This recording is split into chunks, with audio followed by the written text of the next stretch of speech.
पढ़ने वालों के लिए अच्छे लिखारी हैं और सुनने वालों के लिए अच्छे मुकर्रर। बाकी बातें वो खुद जब बयान करेंगे तो आपकी जिंदगी कितनी ज्यादा पुरस्सर बनती है उनके कलाम से, जो खुदा उन्हें देगा वो आप खुद सुनेंगे। उनका लिखी हुई एक नज़्म है, छोटी सी गजल। मरियम जे सूरज दी बुक्कल ना मारे, धरती ते अंबर भी नीला ना रहंदा। मरियम फरिश्ते नू मोड़े जे खाली, याकूब दा कोई कबीला ना रहंदा। मरियम जे कलमे नू पानी ना देंदी, बख्शिश दा कोई वसीला ना रहंदा। असद जे मरियम दुआवा ना करदी, आदम दा दुनिया ते तीला ना रहंदा। प्रोफेसर मुश्ताक असद।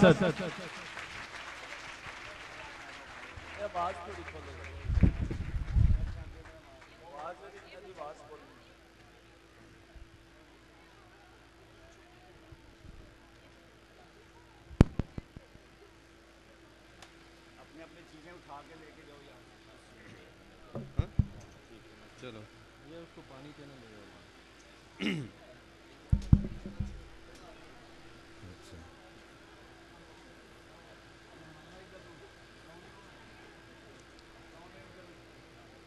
कुदरत को मुद्दा-ए आरज़ू बदलना पड़ा, कुदरत को अपना मुद्दा-ए आरज़ू बदलना पड़ा।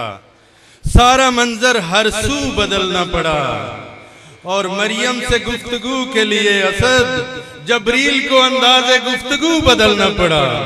बोलो मां मरियम की। मेरे वाजिबुल एहतराम बहनों, भाइयों, प्यारे बच्चों, और मरियम के जितने भी अकीदतमंद और जितने परस्तार और जितनी भी अपने ईमान की अकीदत के साथ यहाँ तशरीफ लाए हैं, मेरी तरफ से आप सबको बहुत बहुत सलाम। और मैं चाहता हूँ कि मेरे सलाम का जवाब भी सलाम से दे, सलाम पहुँचे आप सबको। मैं आपकी खिदमत में एक दो पॉइंट्स हैं जो अर्ज किए देता हूं और उम्मीद है कि ये आप तक पहुंचेंगे। और ये मुख्तसर अर्ज करूं। आज का मौजू है एहतराम कायनात और रूहानियत। और दरअसल ये मौजू जो है वो मलका कायनात की मुनासबत से चुना गया है। और मेरी गुजारिश है कि मलका कायनात के हवाले से, क्योंकि कायनात उसमें किस तरह है और वो कायनात में कैसे है, मेरी बात समझना अच्छी तरह। जितने भी ये खड़े हैं तशरीफ रखिए। वो कायनात में कैसे है और कायनात उसमें कैसे है। और ये पता चलता है जब एक बात का बहुत साफ होना चाहिए कि सुनने वालों, तख्त सज गया, तख्त सजा है और तख्त नशीन भी बैठा है। तख्त सजा है, तख्त नशीन भी बैठा है और 24 बुजुर्ग भी साथ बैठे तख्तों पर। और इन तख्तों पर बैठते हुए बताया गया कि 4 जानदार हैं जो इस तख्त के बीचों बीच हैं और 4 जानदार अंदर और बाहर खड़े हैं और तख्त के बाहर भी अंदर भी हैं। ये 4 जानदार भी तख्त का हिस्सा हैं। हैरानगी होती है कि ये 4 जानदार जो है अंदर तख्त के बैठे हैं और ये इब्तिदा करते हैं। तख्त भी हो, तख्त 24 तख्त भी हो, लेकिन इब्तिदा कौन करता है, ये मजे की बात है। तख्त की इब्तिदा कौन करते हैं और इब्तिदा क्या है, बंदा सुन के हैरान रह जाता है। कोई इंसान नहीं, कोई फरिश्ते नहीं, सिर्फ मखलूक इब्तिदा करती है। खुदा की इबादत की कौन इब्तिदा करता है, मखलूक। मखलूक खुदाबंदी जानदार इब्तिदा करते हैं। और किस तरह करते हैं, कहते हैं कुद्दूस कुद्दूस कुद्दूस, यानी 3 दफा कहा कुद्दूस कुद्दूस और फिर कहा खुदाए कादरे मुतलिक और साथ कहा वो जो है, जो था, जो आता है, यानी ये कह दिया।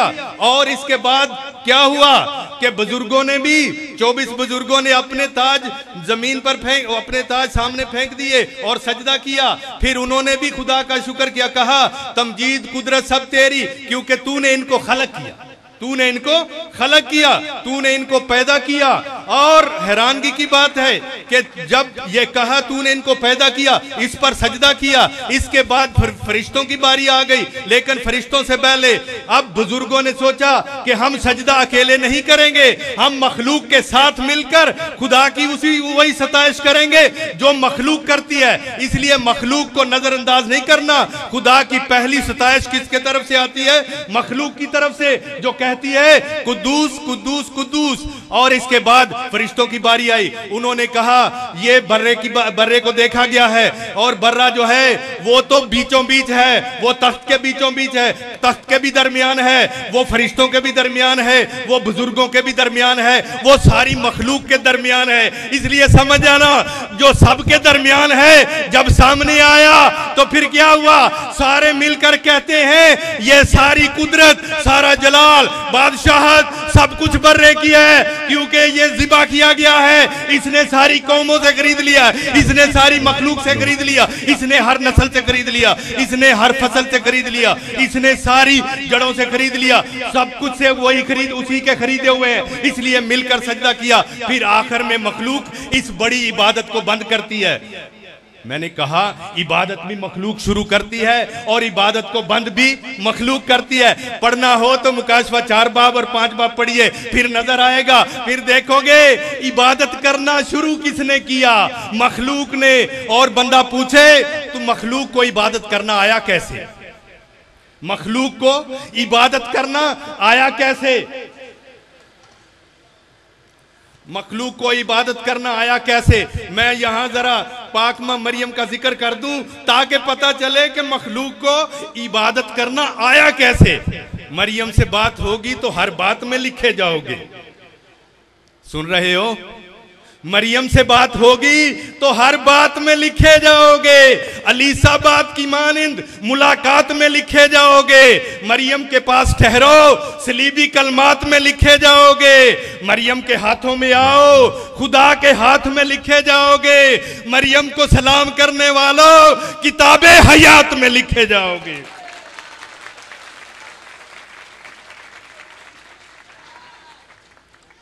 मैंने कहा कि ये मखलूक को किसने सिखाया, कहां से सीख लिया कि वो कुद्दूस कुद्दूस पुकारें।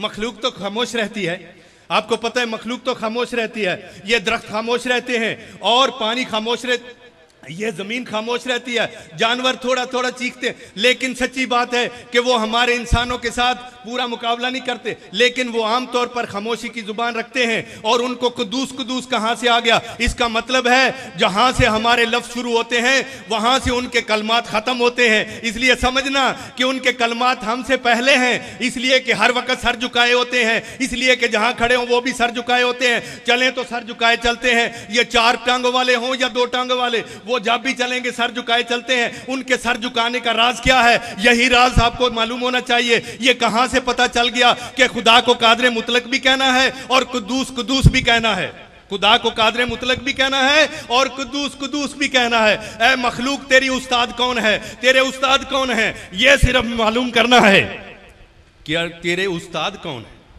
मैंने कहा उस्ताद देखने हो ना तो जिनके वसीले से सब कुछ बना है, जिनके वसीले से सब कुछ बना है, जिनके जरिए से सब कुछ बना है, वो कलमा जिसके वसीले से कोई चीज उसके बगैर नहीं बनी, वो कलमा जो कुछ तख्लीक हुआ उसके वसीले से हुआ, उस कलमे का रंग इनके अंदर है। अगर कोई रंग ये देख ले तो उसको पता चल जाए कि इन्होंने कुद्दूस कुद्दूस कहां से सीखा है।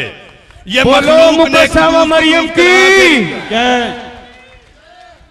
अगर नहीं तो चरनी में डेरा लगाने वालों से पूछ लो, उनसे पता कर लो कि इन्होंने कुद्दूस कुद्दूस कहां से सीखा है। वो चरनी के आसपास जितने भी हैं उनसे पूछो कि तुमने कुद्दूस कुद्दूस कहां से सीखा है। अगर मुकाशफे वाले ने देख लिया मंजर के कुद्दूस कुद्दूस जानदार करते हैं, कुद्दूस कुद्दूस मखलूक करती है, ये सीख कहां से गए, बस ये नुक्ता है। अगर आप सीख गए तो मजा आ जाएगा। पता क्या है, आपको पता है जिसके वसीले से सब कुछ बना, जिसके बगैर कोई भी चीज नहीं बनी, उसने क्या कहा, उन्होंने कहा हमें सिखाइए उस्ताद, हमें सिखाओ, हम दुआ करना सिखाओ। उसने कहा जब भी दुआ करो तो पहले उसके नाम की तकदीस करो, जब भी दुआ करो उसके नाम की तकदीस करो। बताओ ये मखलूक ने तकदीस कहां से सीखी है, ये मखलूक ने कुद्दूस कुद्दूस कहना कहां से सीखा है, बस ये समझ में आ जाए। और इससे बढ़कर बताऊं जो चरनी में डेरा लगाए हुए हैं, मैं आपको फिर बताता हूं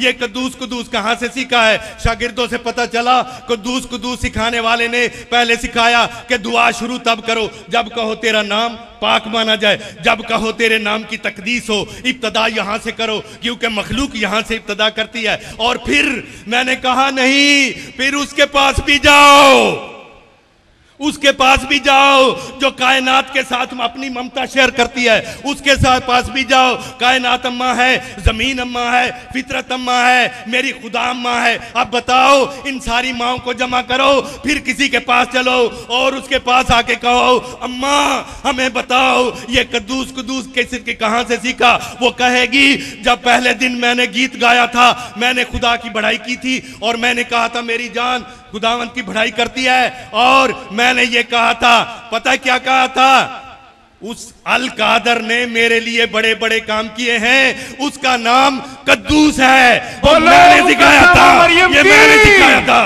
खुदावंद यीशु मसीह की, ये मैंने सिखाया था कि जिस वक्त तुम्हारे रूह में आओ, रूहानियत में आओ, तो फिर इनकी आवाज सुनो, फिर इनके साथ मिल जाओ। अगर तुम कायनात से कटे रहे, अगर तुम कायनात को सिर्फ इस्तेमाल की चीजें समझते रहे, फिर तुम्हारी समझ में कुछ नहीं आएगा। ये मुझे बताओ, हाँ लेबॉर्ट्री में ले जाओ, दरख्त को लेबॉर्ट्री में ले जाओ, जानवर को लेबॉर्ट्री में ले जाओ, साइंस की लेबॉर्ट्री में ले जाओ। आपको पता है जितने पढ़े लिखे हैं, साइंस की किसी किताब में लफ्ज खूबसूरत नहीं लिखा होगा, साइंस की किसी किताब में लफ्ज खूबसूरत नहीं लिखा होगा।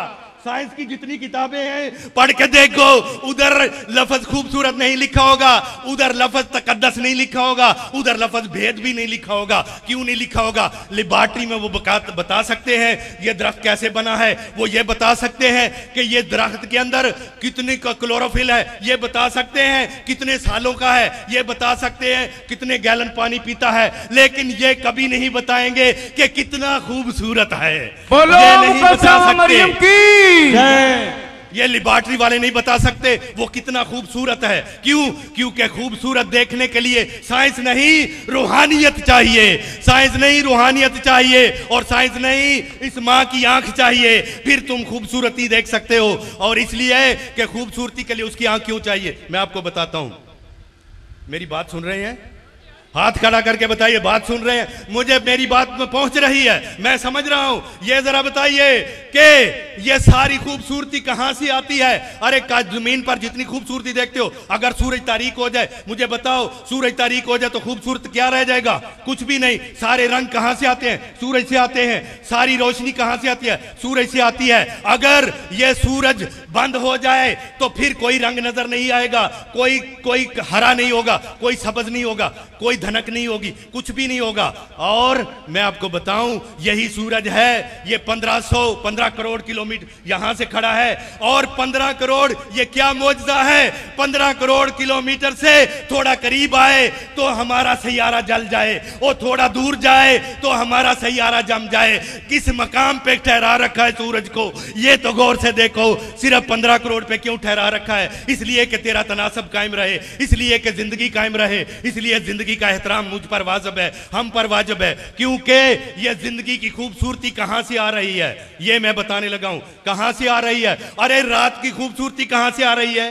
रात की खूबसूरती कहां से आ रही है? सितारों से आ रही है, चांद से आ रही है। मुझे बताओ, जब रात खूबसूरत होती है तो फिर चांद होता है और सितारे होते हैं, और दिन की हर चीज खूबसूरत हो, सारे रंग अपने जमाल पे हो, तो फिर सूरज होता है। मुझे बताओ, ये किसकी आंख चाहिए खूबसूरती देखने के लिए? इस अम्मा की आंख चाहिए खूबसूरती देखने के लिए। क्योंकि खूबसूरती के माखज, खूबसूरती के चश्मे जो रात को खूबसूरत करते हैं, जो दिन को खूबसूरत करते हैं, वो कहां है? एक को उसने ओढ़ रखा है, एक को सर पे रखा है, एक को पांव के नीचे रखा है। मुझे बताओ खूबसूरती कहां से